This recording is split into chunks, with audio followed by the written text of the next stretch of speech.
Halo teman-teman semua, masih bersama saya di channel Jejak Cerita. Semoga teman-teman semua dalam keadaan sehat walafiat. Dan semoga teman-teman semua dalam lindungan Allah. Amin. Nah, sekarang kita lanjutkan kisah nyata tentang perjuangan seorang ayah.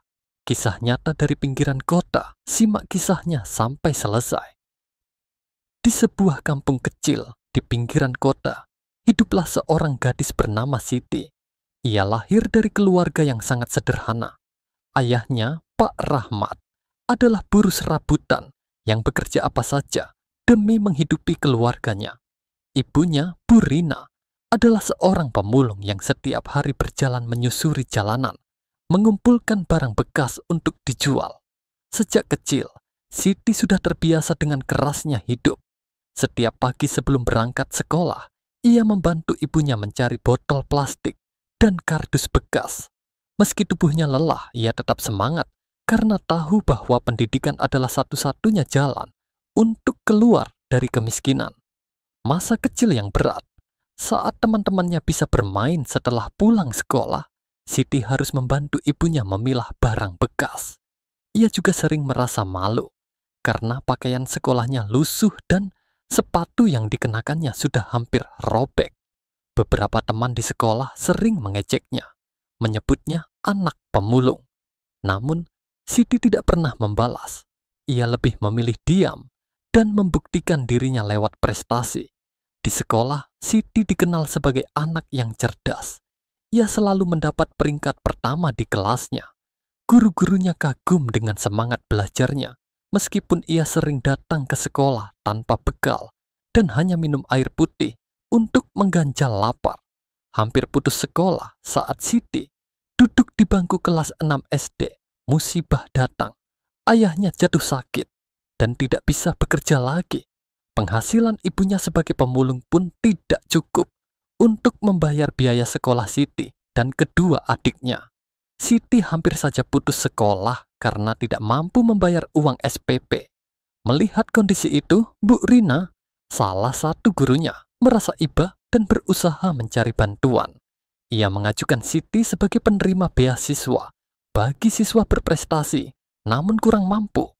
Berkat usaha gurunya, Siti mendapatkan bantuan biaya pendidikan, sehingga ia bisa melanjutkan ke SMP tanpa harus membebani keluarganya. Namun, masalah tidak berhenti di situ. Semakin tinggi jenjang pendidikan, semakin besar pula biaya yang harus dikeluarkan. Saat duduk di bangku SMP, Siti mulai mencari cara untuk membantu keluarganya. Ia belajar membuat kue dari ibunya dan mulai berjualan di sekolah. Setiap pagi sebelum berangkat ke sekolah, ia membawa kue-kue buatannya dan menjualnya ke teman-teman serta guru-gurunya. Perjuangan di masa SMA. Saat memasuki SMA, perjuangan Siti semakin berat. Ayahnya semakin sakit parah, dan ibunya harus bekerja lebih keras untuk mencukupi kebutuhan mereka. Siti tidak hanya berjualan kue, tetapi juga menjadi tutor bagi anak-anak SD di lingkungannya. Ia mengajari mereka pelajaran sekolah dengan bayaran seikhlasnya. Di sekolah, Siti tetap menjadi siswa yang berprestasi. Ia selalu mendapatkan nilai terbaik dan sering mewakili sekolah dalam berbagai perlombaan akademik. Namun, ada saat-saat di mana ia merasa lelah dan ingin menyerah. "Aku ingin berhenti sekolah dan bekerja saja," katanya suatu malam kepada ibunya. Namun sang ibu menatapnya dengan penuh kasih. "Nak, ibu ingin kamu sekolah setinggi-tingginya. Jangan menyerah. Suatu hari nanti kamu akan mengubah nasib kita." Kata-kata itu kembali membakar semangat Siti. Ia bertekad untuk terus berjuang. Kesempatan emas. Di tahun terakhir SMA, Siti mengikuti berbagai lomba akademik dan berhasil meraih juara di tingkat provinsi. Berkat prestasinya, ia mendapatkan beasiswa penuh untuk melanjutkan kuliah di salah satu universitas ternama di Indonesia. Ketika menerima surat pemberitahuan bahwa ia diterima di universitas dengan beasiswa penuh, air mata Siti mengalir deras. Ia langsung berlari pulang dan memeluk ibunya. "Bu, aku bisa kuliah. Aku bisa meraih mimpi kita." Meski perjalanan kuliah tidak mudah, Siti tetap bekerja keras. Ia tetap berjualan kue dan menjadi tutor untuk membiayai kebutuhan sehari-hari. Namun, ia tidak pernah mengeluh.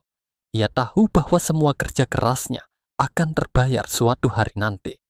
Menjadi guru dan memberi kembali 4 tahun kemudian, Siti lulus dengan predikat cum laude. Ia menjadi orang pertama di desanya yang berhasil meraih gelar sarjana. Setelah lulus, ia kembali ke kampung halamannya dan menjadi seorang guru. Namun ia tidak hanya mengajar di sekolah. Siti juga mendirikan kelas gratis bagi anak-anak kurang mampu di desanya. Ia ingin memberikan kesempatan bagi anak-anak miskin seperti dirinya untuk mendapatkan pendidikan yang layak.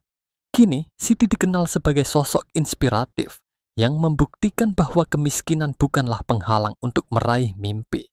Berkat ketekunan, kerja keras, dan keyakinan, ia berhasil mengubah nasibnya dan membantu banyak orang di sekitarnya. Hidup mungkin penuh tantangan, tetapi dengan tekad dan usaha, tidak ada yang tidak mungkin. Seperti yang dibuktikan oleh Siti, keadaan bukanlah penentu masa depan, tetapi semangat dan kerja keraslah yang menentukan sejauh mana seseorang bisa melangkah. Bersambung. Terima kasih. Teman-teman jejak cerita, mohon maaf jika ada kekurangan dan kesalahan dalam membacakan ceritanya. Semoga teman-teman terhibur dengan ceritanya. Oh iya, jika teman-teman jejak cerita menginginkan kisah nyata selanjutnya, jangan lupa bantu subscribe, like, dan komen di bawah ya, supaya jejak cerita lebih semangat menghadirkan kisah nyata selanjutnya.